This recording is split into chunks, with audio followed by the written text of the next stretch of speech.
right, hello everyone. Welcome back to another episode of the Rumcast. This is the podcast where we talk all things rum with the people who love and shape it. And in some cases, those people are just the two of us. I'm Will Hookinga, and your other co-host is John Gullo. We're going to be talking to each other on this episode. But before we get into our topic, John, how's it going? It's good, Will, and thank you. So I wanted to start us off today by saying that I have a proclamation. A proclamation? Yes. That's kind of reserved just for really important things, I feel like. I think this is important, Will. Okay. I mean, what can I say? I don't have a proclamation very often, but I feel like this is a proclamation. Well, proclaim away. Okay, well, it has to do with rum, too, but not only with rum. So I was sitting back this week, and I was enjoying one of my favorite sports, which I know listeners know Handball? You're huge... I'm just gonna start guessing random Olympic sports because the Olympics are on right now. So it is an Olympic sport, but it is not probably the one you're thinking. And no, it is not handball. Although great guess. Thanks. When is rum drinking going to be an Olympic sport? That's what I want to know. Yeah. But so I was watching. I know you're into basketball. You know I love football. I think, but there's another sport that I actually really love, and it is international soccer. Oh, okay, yeah. So specifically, like I don't follow tough the Major finish League for the Soccer. U.S. women's team this year, unfortunately. Yeah, that was kind of a bummer.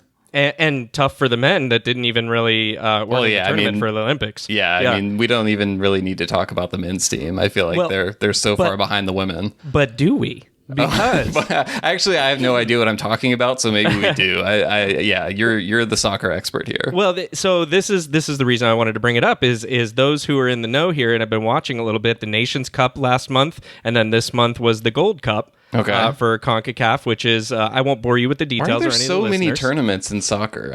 There's like so many leagues, so many tournaments. Like I can't keep up with any of it. The closest I get is watching Ted Lasso. Yeah. Well, see, Ted Lasso is good too. That's good. Good reference there. Thank you. But anyway, so I'm a huge USA soccer fan, and I love when the USA is playing. And they did just win the Gold Cup over Mexico, which was a big deal. Yeah. Because, it was their B team, essentially. Like, they had better players than that, and they didn't field them. Okay. And it was Mexico's roughly A team. Okay. So anyways, here was my proclamation, now that you know all of that background, is that I believe soccer should be the sport of rum.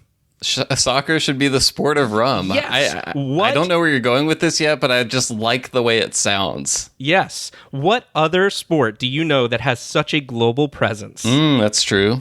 And how does that match up exactly with what we talk about rum having a global presence as a global spirit? That's true. And you see all these different nations, and I couldn't help but think every time I saw a nation like, oh, Suriname, I haven't tried their rum yet. I need to try their rum. There's like a rum for every team. Yeah. So as they're doing that, I'm like, oh, I got to try that rum, and I got to, see, do they make a rum? Right. So it felt like, yes, the Olympics as well. I think to your point there, it also could be held with some rum in mind. But soccer really I feel like it's close to my heart, just like rum is. So I think rum should now be, I have proclaimed it so, soccer is the sport of rum. Soccer is the sport of rum, or rum is the soccer of the spirits world, you could also say. Yes. We're workshopping this here together right now. This is a two-person focus group. We're figuring this out.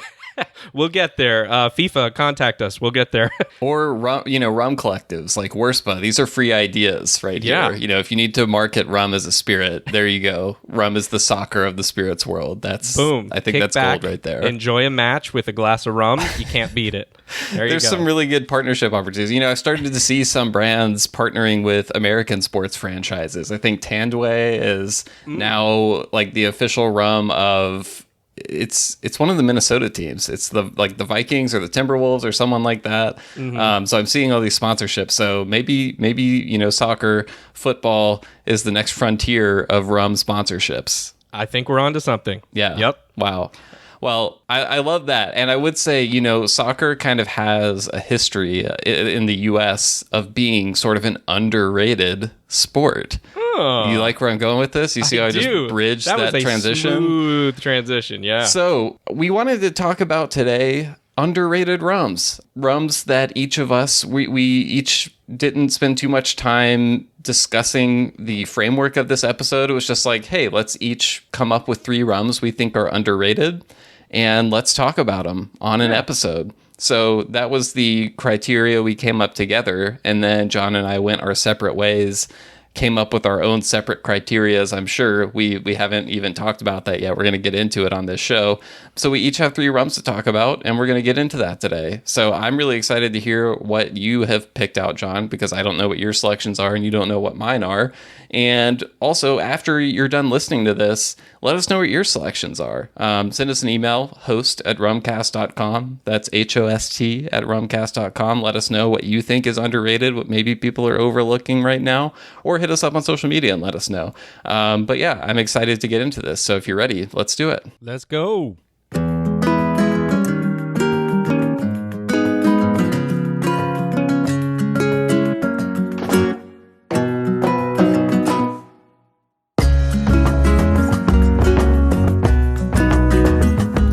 Okay, so we are back, and we are, Will, talking about our top 3 underrated rums. Underrated. Clap, clap, clap, clap, clap.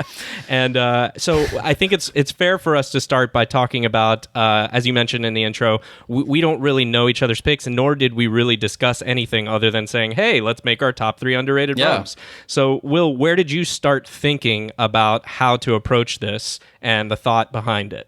Yeah, it's tough because anytime I'm going to pick a list of things, it's kind of like, why these 3 things? Do I think these are the most underrated? Do I think these are the best underrated rums? I get kind of caught up in all these little qualifiers and superlatives and things like that. And so what I settled on was I wanted to do each one be a different type of underrated rum. So what I mean by that is I chose one thing that I think is underrated in the sense that people probably haven't heard of it before. Like it's just kind of unknown or lesser known. Okay. Then I wanted to pick one thing that's a pretty nerdy rum thing that I think is underrated, so something a little higher proof, something maybe a little more expensive, something a little more, harder to find. And then also I wanted to pick something that I think is much more common, but that I think people are ignoring or overlooking a little bit in comparison to some of the other similar rums in its category. So those are my 3 things. One thing you've never heard of, one thing that's nerdy, one thing you're ignoring, all of which that are underrated right now for me personally. So that's how I'm approaching it. What about you? Well, I can say you did a lot more homework than I did on this. I love the idea of where you're going with it. My thought was to be more unified in my 3 picks in a way. And I'm going to hold off on what exactly is the unifying element there because that's going to be for the end. And it will become apparent, I think. But so is it going to be kind of like these 3 picks add up to some sort of collective that as a whole is underrated? Yes. Oh, okay. I like it. Yes, it is. So that's one aspect of what it is. The second aspect, and I did consider some of the things that you thought about, but what I really ended up with was things I consider underrated is things that are passing by a lot of people's radars, regardless really of your level of rum. Okay. So some are going to be relevant to rum geeks, I think, but not others. And then some will be relevant to people who are just coming into the hobby that maybe hadn't thought about it or passed it by for whatever reason, or just, it didn't stick out on the shelf. Right. And some of that may have to do with, I even considered how the bottle presentation looks. Yeah, for sure. I think that plays into it. To the liquid. Right.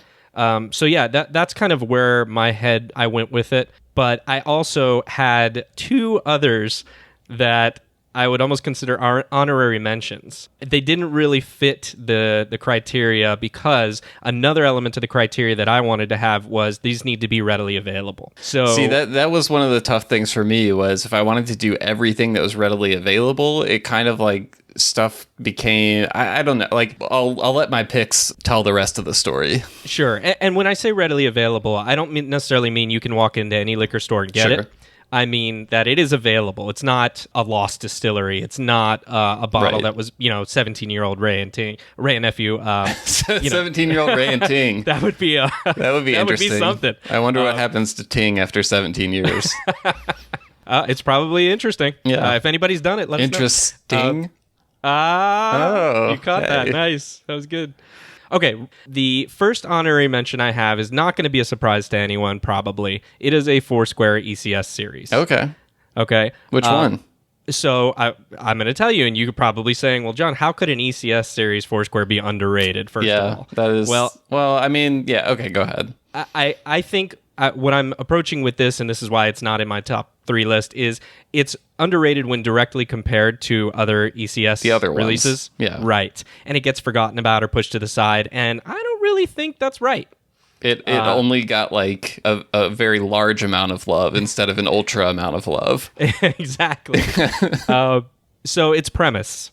Which I know you've had, and I've had. Yeah. And I think a lot of people out there have had. But what I've noticed is over the last few years since it's been released, it was a couple of years back, I think, maybe 2 or 3, that other releases have overtaken it. And I look at a lot of social media comments, and it really doesn't get the love. It's sort of faded in our collective memory, I feel like. Yeah, it has. And I don't know that I agree with that. I did a blind taste test of a lot of different ones, and it was up there. Yeah. And although it is only that 46% in comparison to a lot of the other ECS releases now being higher than that, and I think for Rum Geeks that does obviously make a difference, and I think that's where part of it comes from.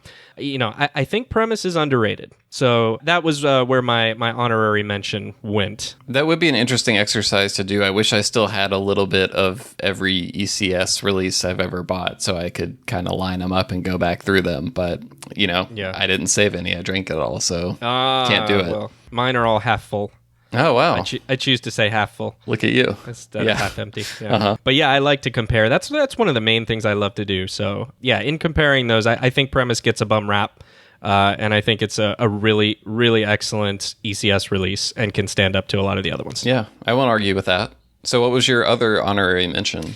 Well, I will spend even less time on this one, but it is going to be the first time I've ever said the B word on this program. Okay. On this here program, Will, I've never said it, but I'm going to say it. Bacardi. Oh, interesting. But it's a specific Bacardi. It's Bacardi's Heritage series. So this is their Superior Heritage release that is no longer available. Okay. It's an unaged rum that's actually made in Mexico, in their distillery in Mexico. And it is also referred to, I think, sometimes as 1909. It's Where did you 44, get this? So I got this from Total Wine actually on clearance. I was very, very lucky. But it's hard to find now because it's not being made anymore and you can't really find it. But it's 44.5%, so it's a little higher than a lot of their 40% releases are. And it's made, well, this is their marketing speech. Right. So their marketing spiel is it's made the way that it was traditionally made in Cuba prior to the Bacardi family moving out of Cuba. So that was the premise of the premise of what this rum is. And I find that it is really, really nice. Is it the best rum I've ever had? No, by far it's not. But relative to what your expectations were given previous experiences with other Bacardi products, you're saying it's significantly better. It's significantly so, yes. And I think I'm not the only one that knows about this. This isn't like a secret. Okay. But I still think there's a lot of people out there who are unaware of its existence. And I think for that reason, it really should stick out as an underrated rum. Yeah, that's interesting. Now I'm wanting to keep my eyes out for if there are any old bottles of that in the wild because I'm intrigued. I also, a pick I have, it's not from Bacardi, but Bacardi may come up during the discussion of it. So tease that a little bit. All right. So did you want to start with your honorary mentions now or? I'll do my honorary mentions at the end. Okay. I'm doing it my way. We bookended it. Yeah, exactly. That works. All right. So I think then you should start with your number one since I've talked for a long time. Okay. I'll start with... Which one should I do first? I'm going to do my one pick that is nerdy first. Okay.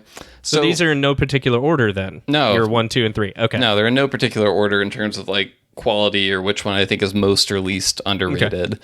So I wanted to pick something from... this is kind of like your ECS pick in that I wanted to pick something from a familiar series to rum drinkers, but something that I think is, more like in the vein of rum nerds relative to people who are really new to it. So I wanted to pick something from Bellier. And what I decided to pick was something from, first of all, a collection sort of that I think doesn't get talked about nearly as much as their other ones. Okay. Part of which is because it's small and because I don't know how much it was available in the US, but this is from the Indian Ocean Stills collection, and it is the Chamarel Pure Sugarcane Juice Rum, which is from the Chamarel Distillery in Mauritius.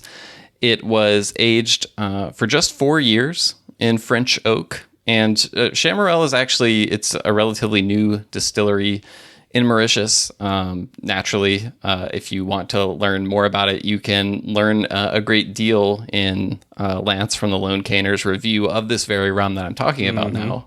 Yep. And they didn't get going until 2008. So some of the other distilleries on the island, like Gray's, which I think some people will be familiar with, especially if you've had Equiano, the Mauritian portion of that blend comes from Gray's distillery. Or New Grove, right? Yeah, New Grove is also from Gray's. But Chamarel didn't start until 2008. They grow all their own sugar cane, and I believe so. The two bottles from that series that people see the most, which I think they may still be the only two that have been released, are the Chamarel 4-year-old and then a 6-year-old rum from the much loved Savannah distillery in Reunion Island. So there's a 6-year-old Savannah rum agricole. The Savannah one, you're allowed to use rum agricole on Reunion Island, not Mauritius. So that's why the Mauritius bottle says pure sugarcane juice rum instead of rum agricole. So anyway, in all I got samples of both of those two rums not too long ago, and my expectation going into it was that I would like the Savannah more than the Chamarel, because there actually aren't that many reviews for the Chamarel. Lance has that one, but just most of the ones I found, people preferred the Savannah to the Chamarel. And my experience ended up being the exact opposite. I actually still have some of the Savannah sample left. And, you know, I think also my expectation going into it was like I'd had the Savannah, high ester Reunion rum, the that like everyone has seen and got, you know, so much love and is such a wacky, interesting, you know, flavorful rum. Yeah, I do love that one. Yeah. And I've had a couple of other, you know, rums from Savannah that are so distinctive, and so my expectation was just to like that one more, and it was the exact opposite. I went right through the Chamarel. It was, if you've had rum agricole, you know, from the Caribbean, you're gonna find some familiarities with it, but it is also entirely unique, distinct from those to me. I loved that at even just 4 years of age, it still had a lot of great character from the casks. It tasted aged beyond its years to me. It's just another. I wanted to highlight a rum that I think, you know, is younger than most people would expect for something that they can enjoy. So, but I also wanted to bring this one up just because I think it's easy especially if you're trying to evaluate, you know, a little bit more expensive rums that are harder to get. You can put a lot of stock into reviews from just a handful of people. Right. And a lot of times I've found that what I like doesn't always align with that. Even when it's someone like Lance, for example, who, you know, people listen to our episode, like, I love Lance. I think he obviously has an amazing palate. He knows more about rum than me. He's tasted more rum than me. He's someone that I trust, but that doesn't mean our tastes and opinions will always align. So I think that's something to keep in mind. Like, if there's something you're interested in and you see a review that is lukewarm or maybe not enthusiastic, you know, try to seek that out. See if you can get a sample or something. Don't let that sort of like end your hope for enjoying that rum. I understand it can be like kind of a financial leap sometimes to get something like that, but don't let reviews that aren't as enthusiastic as you were hoping to be about something completely shut off your experience from it. So anyway, I just wanted to highlight that one just because I think that series and that rum in particular just don't get discussed nearly as much as others from Velier. And, you know, part of that is availability, selection, number of bottles, that sort of thing. But yeah, I really enjoyed it. If I see a bottle of this in the wild at any point, I'm definitely going to buy it. And so that's my nerdy pick. What you mentioned actually reminds me of my wife tells me this about what I do with movie reviews. So she'll say, you know, why do you listen to them? Because, you know, there'll be a movie and I'm like, nah, they got bad reviews. Yep. Right. But I do think there's one difference, which is I think you're highlighting something that's important, which is one review, even if it's from a trusted source, is just one person's take. Yeah. Right. And even we know the Achilles heel sometimes of tasting a sample is, you're tasting it and experiencing it probably just once, maybe twice. I think Lance even mentioned, and a couple other reviewers, how their process is that they don't want to just do it once to try to get it over multiple nights so you can different palate and different things you ate that day, whatever the case may be, that can lend something else to it. I almost didn't even include this because it was a sample. I try most of the time, if I'm going to talk about something specific, for it to be something that I've bought a bottle of, but I just felt like it in this case. Yeah, so I went for it. will make I get that. I will make a counterpoint though, which is that I do think I hold more stock into aggregate reviews of things. Meaning, if there is something out there that has a lot of reviews about it from people that are, I'm not necessarily talking about certain rating sites where anybody can say anything. Yeah. Because then the differences in taste and in expertise can show. Yeah. But if something has, within the rum community, less of a reputation, then maybe sometimes I start to think, well, is this something that is really worth my time or effort to get? Sure.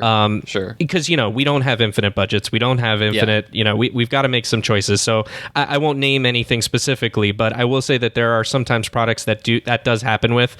And I'm not tying that to anything other than the liquid itself. Yeah. In talking about that and saying that, there sometimes there's some weight to be put into that. So I think there's an interesting argument to be had there with where you're going and understanding, though, even with somebody like, Fat Rum Pirate or others that are really well-known reviewers, just because they may not have the best experience with it themselves, doesn't necessarily mean you will have the same exact reaction. Yeah, I would say I would put more stock into like overall reputation of a brand as opposed to like 2 or 3 reviews of a single product, something like that. Like that will sway me more.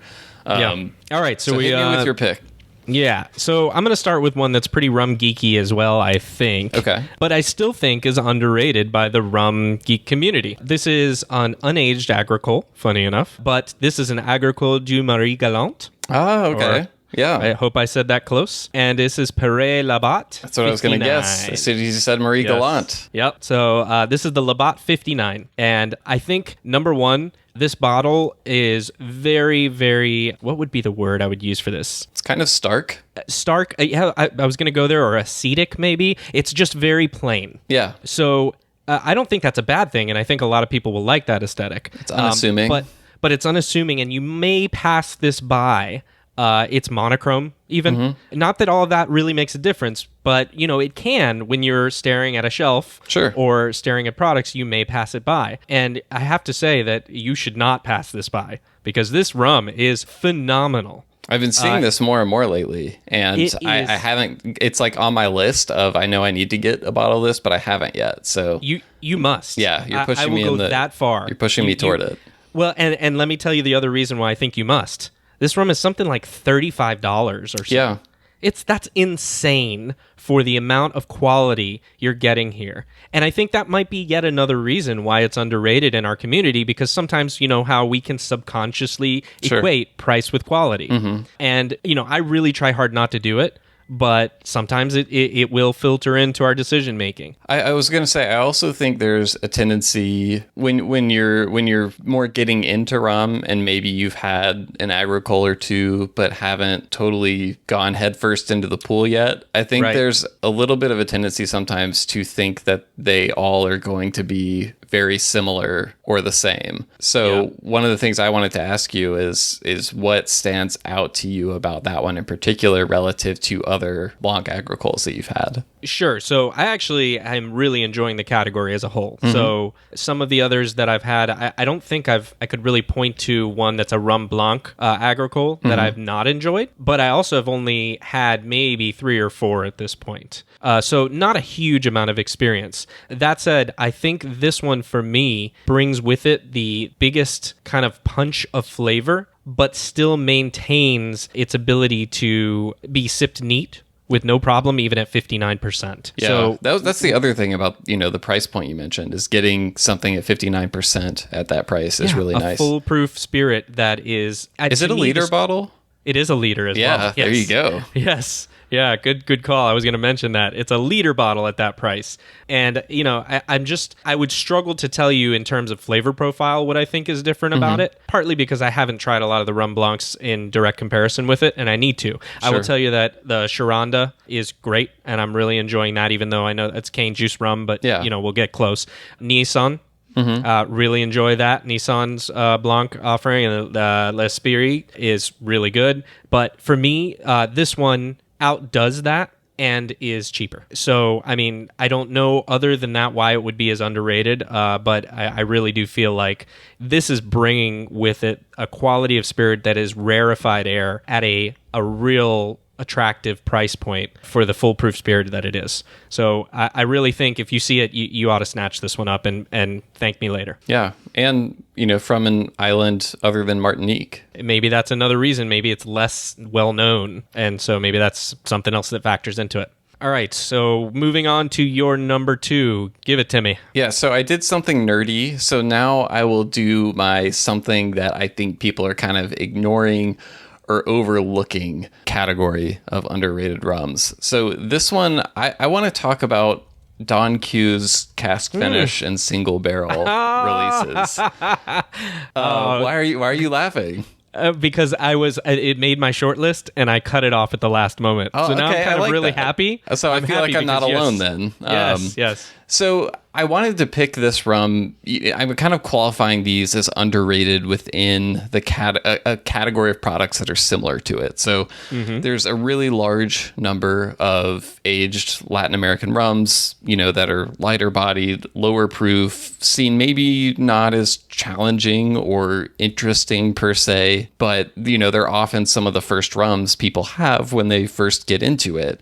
Many of these are kind of produced with what's been referred to as quote unquote Spanish style production. So that's going to mean column stills. It's, I'm painting with a broad brush here, but much of the time it's going to mean they're making a lighter rum and a heavier bodied rum, and then they're blending those to get kind of light, medium, and heavy bodied rums that then they can blend in different ratios and stuff and age separately, and then they have this lovely palette of different rums to paint with and make blends with and that sort of thing. So I think one of the rums we've talked about that's come up a lot on this show, and it's actually one of Lance's key rums of the world from the Lone Canner, which we discussed on our episode with him. But Santa Teresa 1796 comes up all the time, and I think it's something that people go to early on. It gets recommended a lot. It's a favorite of a lot of people, and to me, it's that rum does have some pot still rum in it. I know that's kind of one of their aspects of production down there, but it's also very much in that same or similar kind of production style. And that's an example one from this category that I don't think is underrated, or I don't think anyone would argue that it's underrated because it's praised all the time. Right. But to me, I look at this lineup of rums from Don Q, and to cover this again, so these are sort of limited edition rums that Don Q has put out over the past few years. They've done a couple of cask finishes. One was a vermouth cask finish. One was a sherry cask finish. That's actually kind of the one that I want to focus on. Okay. And then they've done some single barrel releases as well. And I grouped these together because they're all in the same bottle design, the same label design, and it's different from everything else that they release. So I do want to focus on the sherry cask finish one, though, because that's the one I'm talking about. And what it is, it's a blend of 5 to 8 year old rums that is then aged an additional year in Oloroso sherry casks. And it's bottled at 82 proof, so 41% alcohol. So again, right in that range I'm talking about of, aged, lower proof, overall lighter body, quote unquote Spanish style production. And I've always just really enjoyed that rum. I think it's such a solid representation of that style of rum. And not only that style of rum, but I think a really great representation of Puerto Rican rum, which so often just gets lumped into Bacardi. Right. And, I've tried all the rums in Bacardi's premium range or whatever. And I think these Don Q rums blow those out of the water, like all of them, even the ones that are significantly older. And yet I almost, I just don't hear these rums coming up that much. And I did a comparison between it and Santa Teresa head to head, just because in my mind I favored the Don Q, and I was like, I wonder how much I think this is better than the Santa Teresa, which I don't think is underrated at all. And again, I not only thought the Don Q was better, I thought it was significantly better. Just more depth of flavor, bolder. It's that what I appreciate about that style of rum is when you talk to people who are master blenders in that discipline, so much of where flavor comes from for them is from the cask, from the art of blending. And you won't hear as much, talked about things like fermentation for flavor development and stuff like that. And that's what you get from that rum to be, is just this beautiful expression of what the cask is, all those different flavors that you would associate with an aging warehouse and that sort of thing. Just really nice, easy to drink.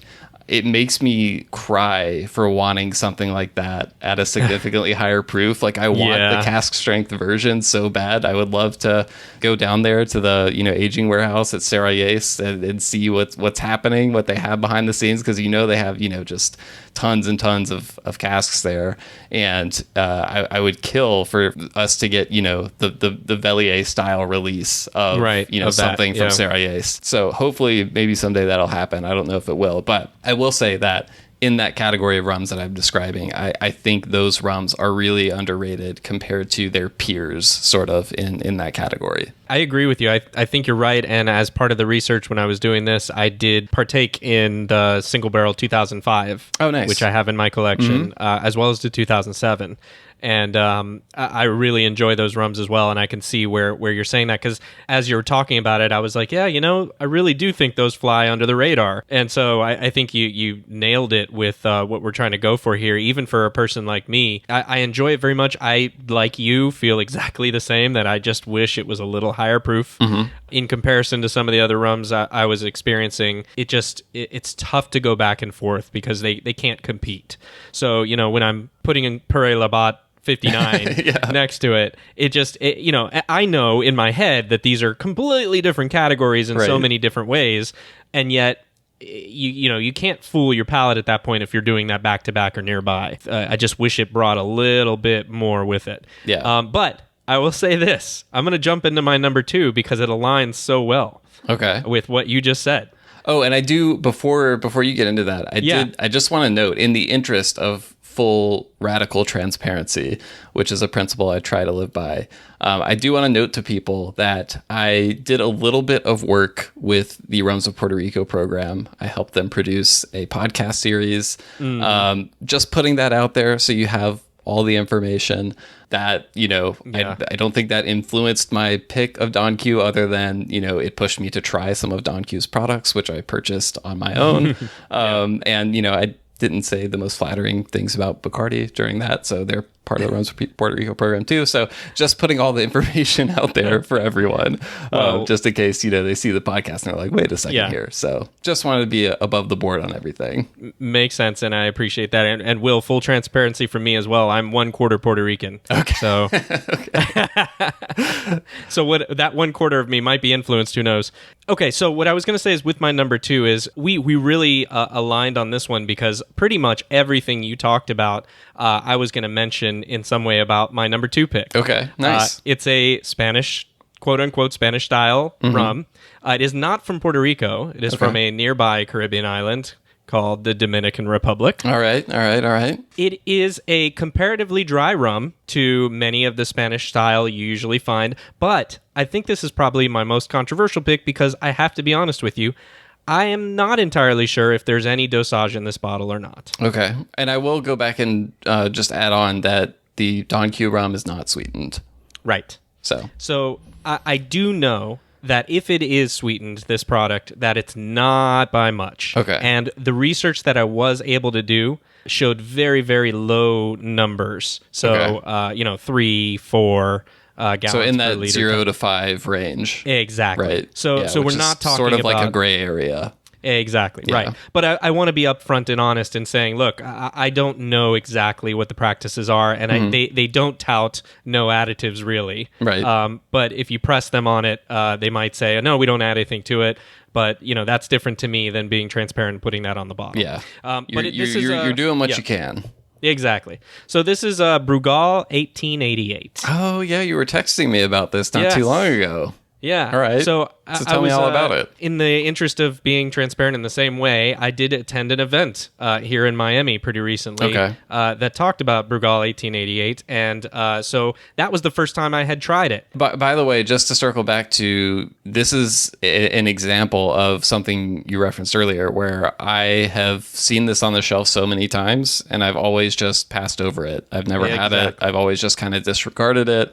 I don't know exactly why. I mean, I do think, I'm going to tell you why I think you did. I think you did because we do know that a lot of other rums, especially from the Dominican Republic, are heavily sweetened. Yeah. Are far too sweet for our typical palates of rum geeks like myself and you.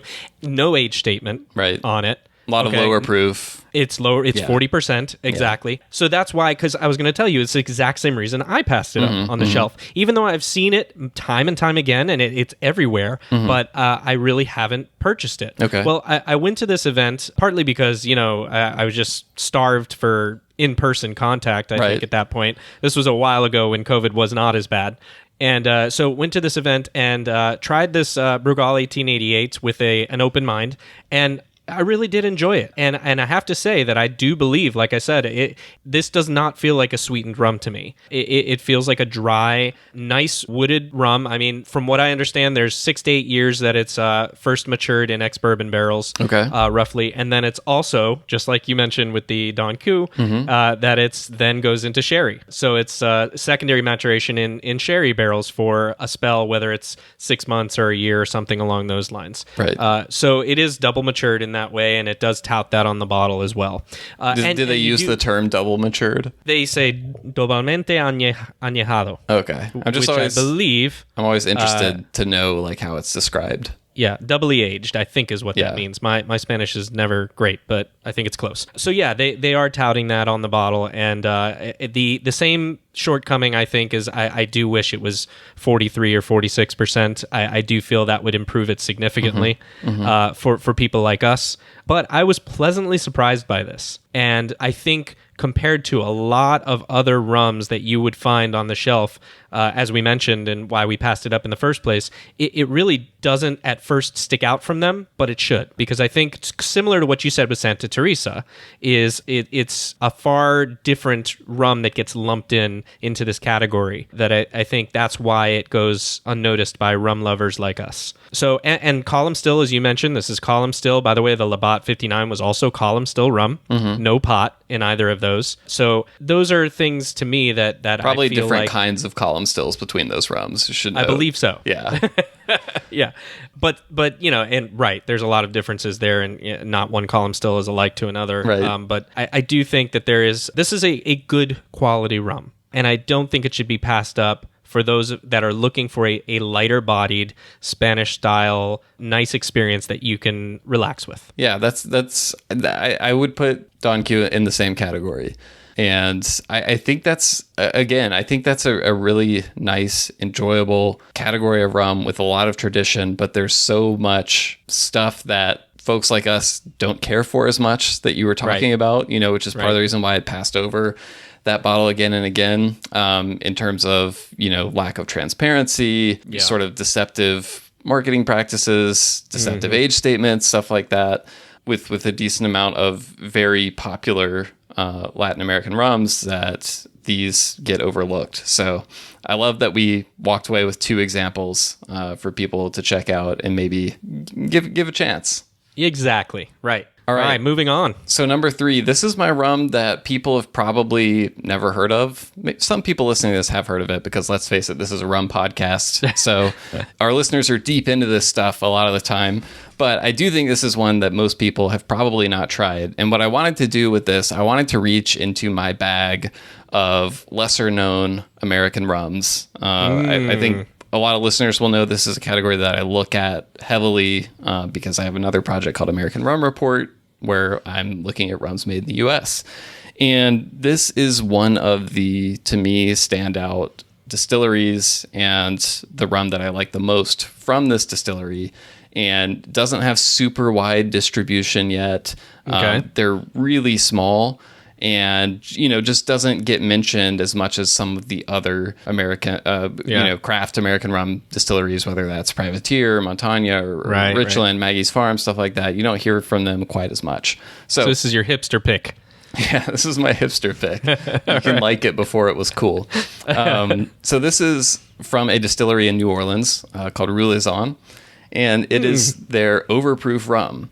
And I want to give a little bit of background about Rumcast because I feel like they're a rum distillery for rum nerds. Like I've had many conversations with Andrew, the head distiller and co-founder there. He is a big rum nerd, and they get pretty nerdy with their production stuff. The interesting thing they do is they do 2 separate fermentations for their rum, and each one has its own yeast strain. So they basically make 2 types of rum with 2 different yeasts, and then they blend those together to make their rum. So they have different marks basically. One of the fermentations uses a Belgian beer yeast strain, and the other one uses a Brettanomyces yeast strain, which is kind of like a cultured wild yeast. And they have a standard proof unaged rum that I believe is a 50-50 split of those 2 marks. The overproof is more of a 70-30 split, so it's a little bit different.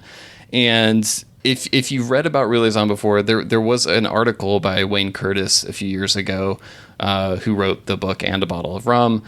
He's written a lot of articles for the Daily Beast about rum, and I think the article was called The Return of Funky Rum. And he mentioned Rumcast. It wasn't just about producers in the U.S. Okay. It talked about, I think it mentioned maybe some Jamaican producers and stuff like that too. Yeah. But so this is in the funk realm, but it's not at all like it's totally. You wouldn't taste this and be like, oh, this tastes like a Jamaican rum, because it doesn't at all. Which is one of the things that I like about it. And in their process, they use what Andrew calls as kind of like an Americanized version of dunder, which is basically the equivalent of like sour mashing that you would see in American whiskey. Got it. Okay. The first couple of times I tried this rum, I really wasn't sure what to make of it. It was one of those. Have you ever had that experience where you're like, you try something and you're like, I don't know if how I feel about this, but it's interesting. It was just like kind of strange, but I kept going back to it because that's interesting to me. I hadn't tasted anything like it before, and it almost reminded me, not in terms of taste, but in just a similar experience of like, what's going on here, of like trying something like Caroni for the first time. And it does have this almost like this is going to sound negative, but I don't mean it in that way. It almost this kind of industrial quality to it, in the way that Caroni has that, burning rubber, like you're inside a garage kind of taste to it. There's an element to that struck me right away. But then the more I went back to it, I found all these things that I really started to enjoy. It has this like this floral quality. It's limey. It has this really unique like menthol kind of quality going on at the end. I really haven't had anything else like it before, and I think if you're someone who likes unaged rums, like if you're into some of the out there stuff, the Clarins and things like that, I think this is something that you want to check out. And I recommended this to people who came back and loved it, and I recommended it to people who came back and said, no, this isn't for me. So it's one of those rums, but I think they are a really interesting distillery. And if you're into unaged spirits, try their overproof and let me know what you think about it, because I want to know, because I want more people to try this so I can see what their opinions are. But for now, I think it's underrated just because it's relatively unknown. Yeah, I think there's something wonderful about the experience you mentioned where you just don't know what to make of something. Yeah. And then the more you go back to it, it's almost like you're excavating, like you're digging out things out of it that you initially you were just overwhelmed by whatever that presence was to begin with. Yeah, that you're like, oh, what is this? And can't get past it. But the more you kind of come to terms with that, the more you start to be able to notice what else is in the room. And you will. Isn't it interesting like how I have those experiences with anything that's sort of an artistic product. That's happened to me with music, with songs, with albums. Sure. You have to listen to it like 5 times before you end up liking it. It's happened to me, with food or with movies even. There's been movies that or art. Yeah. I was going to say with art, something like Hieronymus Bosch comes to mind. I don't know if that's going over my head. I'm not high class enough to know that reference. That's an old school painter. I'm going to try to put this in easy terms. Old school painter that fills his painting with so much content that it's overwhelming. Oh, wow. But then you start to look at these little pieces of it and you start to get interested in just this little piece. And you can do it that way, or you could jump to the other angle and go something like Mark Rothko, which is the other end of art there, which is just that famous image of a red box, like on a blue background, or vice versa, and it's just that abstract art. And at first you're like, why is this art? And then you start to look at it more, and you start to find things about it that you can appreciate. I took that way too far just now. No, I love it, but I absolutely can see what you're making the comparison to, and I think that's actually helpful. I just think sometimes people hear with food or with spirits like, oh, I didn't like it at first, or I thought it was strange, and they think, well, you're just like forcing yourself to like something then. Like, why would you go back to it? But I don't subscribe to that mindset, because I've had just so many experiences where I truly do end up really loving something despite initial impressions. Yeah, I've had that happen, but I've also had it not happen. You mentioned totally. Carony. The one Carony I've had so far did not like. Yeah. And still to this day, don't care for it. Whatever it is about, like you said, that industrial flavor that comes out of Carony, it's so strong, and I was not able to get past it. So maybe that's a failure on my palate. I don't know, but... I mean, no, I don't think so. And I'm pretty sure I've heard Richard Seal be critical of Carony before. So, like... Well, if Richard Seal was critical of it... Yeah. Anyway, so what is your third and final pick? All right, so mine is not as interesting as yours, I think. Sometimes you make picks with your head, and sometimes you make them with your heart. Yeah. And this one is definitely a heart pick for me. It is well known to most rum geeks, or all rum geeks probably, especially those that have been with this podcast for a long time, because we have had the person who brings it to us on. Oh, nice. This is Grander Rum. Oh, yeah. And specifically, I'm going to talk about their trophy release and some of their single barrel series releases. Okay. So I think all Grander is really great rum. It's sourced from Panama Las Cabras Distillery, as we know. Don Pancho. Right, Don Pancho, Francisco Fernandez. And you can go back and listen to Dan DeHart talk about that on one of our episodes way, way back when, if you want to hear more about it. But back at that time, we really didn't have the trophy release yet, and he was really just starting out with the single barrel and the cask series that he's doing. And I'm really appreciative of it, because what he's doing and the premise of what he does with the no additives to this rum, it is foolproof, and then bringing that out in different ways, whether it's through his, like I said, single barrel releases or the cask series he's done now with the rye release. I don't know if, Will, you've had a chance to try that one, the rye. I haven't. Still the only one I've had was just the 12-year. I need to get you some of this, because and this is the thing with these rums, is the 12-year didn't blow me away. So it made me hesitant to, Yeah. But I've heard what you're saying about the single barrel, the store picks and things like that. So I just got a chance to try the 12-year for the first time, actually, and I enjoy it. But I would also agree with you that it's in almost a different subcategory in a way from what he's doing with the single barrel and the cask series releases. So the rye release is really, really great. They have a toasted barrel series that I haven't been able to try, and I'm dying to try. And I've heard through the grapevine is coming out through Florida Rum Society pick at some point. So what is the deal with that? Is that taking rum and doing a secondary maturation in a barrel of a particular toast level or something like that? Yes, is exactly what it is. So the char level that he's picking and doing it. He's done one release with, I think it was the Rum Caucus in Alabama. Birmingham, yeah, and they had a specific char level, and I can't remember which one it was at this point, but I think the next one coming is a different char level that he's doing. Okay.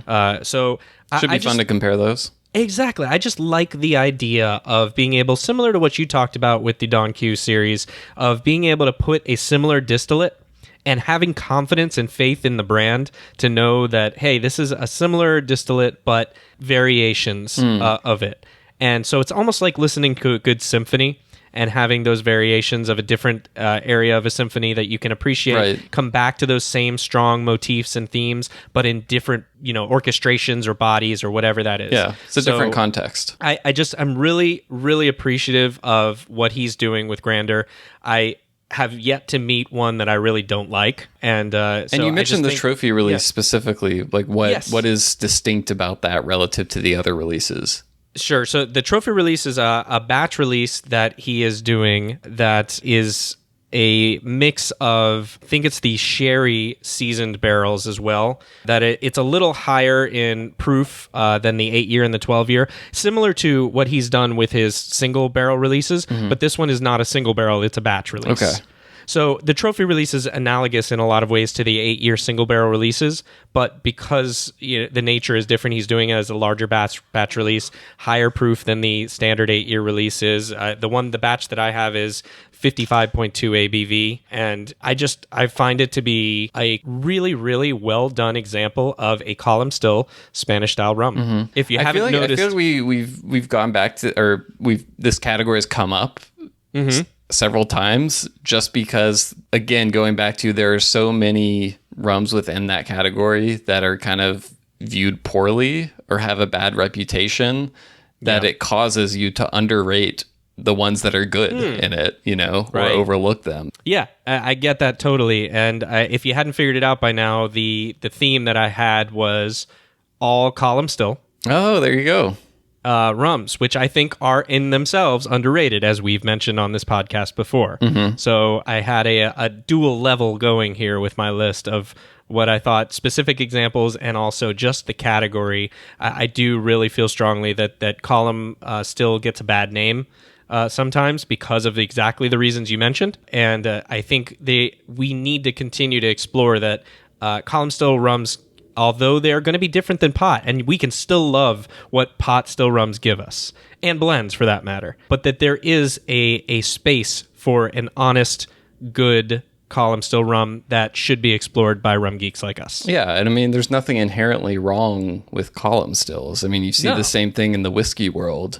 Right. It's not like all whiskey is made on pot stills. And you made a good point earlier, Will, about saying that not all column stills are the same. Right, like the Labatt, I'm sure, is made on a Creole column still, which is going to be a lot different from, I'm guessing Grander comes from a very big, more industrial column still. Industrial size column stills, right. Those are the ones that we're avoiding, yeah. And the Don Q, for example, they have the multi-column stills. They also have a single column still. So there's diversity within column stills. They're not all the same. And we shouldn't lump them together as such. Totally, yeah. Agree. All right, so you had we bookended this with an honorary mention. So what is your honorary mention? I'll just tag mine on quickly at the end. One I still think is underrated, and I'm still continuing to see opinions that don't line up with mine at all, but I've mentioned it before, so I didn't want to bring it back up again, but that's Appleton 8.